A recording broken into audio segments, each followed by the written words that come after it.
প্রতি আমরা কৃতজ্ঞ। আপনারা যে সার্ভিস দিচ্ছেন, আপনাদের প্রতি কেউ এরকম মানে আমরা আপনাদের প্রতি কৃতজ্ঞ।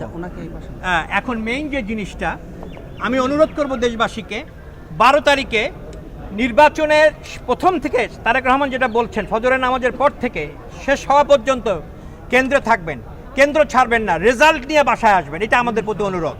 এবং কেউ কোনো কারচুপি, বিশেষ করে যারা মহিলা ভোট দিবেন তাদের জানি চেহারা শনাক্ত করে ভোট দেওয়া হয়, এটা আইনগত সিদ্ধ, এবং আমরা রিয়েল ফলাফলকেই মেনে নেব। এখন আমি অনুরোধ করছি কামাল ভাইকে কিছু বলার জন্য। বিসমিল্লাহির রহমানির রহিম। আমার নাম এটিএম কামাল। আমি নারায়ণগঞ্জ মহানগর বিএনপির সাধারণ সম্পাদক ছিলাম। আমি 2022 পর্যন্ত আমি কন্টিনিউয়াসলি নারায়ণগঞ্জের আন্দোলন সংগ্রামের মাঠে ছিলাম। অসংখ্যবার গ্রেফতার হয়েছি, অসংখ্যবার কারাগারে গিয়েছি, অসংখ্যবার নির্যাতিত হয়েছি, যেগুলি আপনাদের চ্যানেলে নিশ্চয়ই আপনারা দেখেছেন। আজকে এখানে এসেছি জহির ভাই এবং আমাদের সোহেল ভাই, হাফিজ খান সোহেল ভাই, ওনাদের নেতৃত্বে Washington DC BNP, Virginia BNP এবং নিউ ইয়র্ক বিএনপি, বহির্বিশ্ব বিএনপির নেতৃবৃন্দের সাথে ওনাদেরকে ধন্যবাদ জানাই।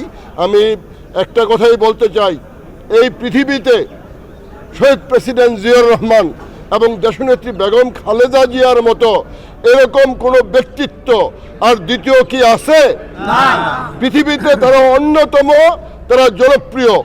এই পৃথিবীতে তারেক রহমানের মতো এই ধরনের সম্ভাবনাময় নেতৃত্ব বা নেতা এবং তার মতো এত জনপ্রিয় নেতা আর বাংলাদেশে কেন, পৃথিবীতে দ্বিতীয়টি আছে ভাই?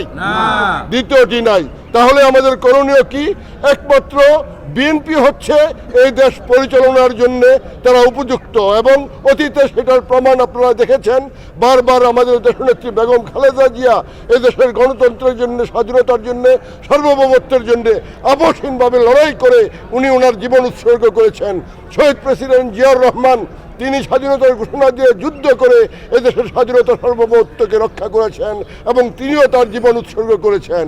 আরাফাত রহমান কোকো তিনিও আপনার নির্যাতনের কারণে নিহত হয়েছেন বা তিনিও মৃত্যুবরণ করেছেন। তো জিয়া পরিবারের মতো আর কোনো দ্বিতীয় পরিবার এই পৃথিবীতে নাই।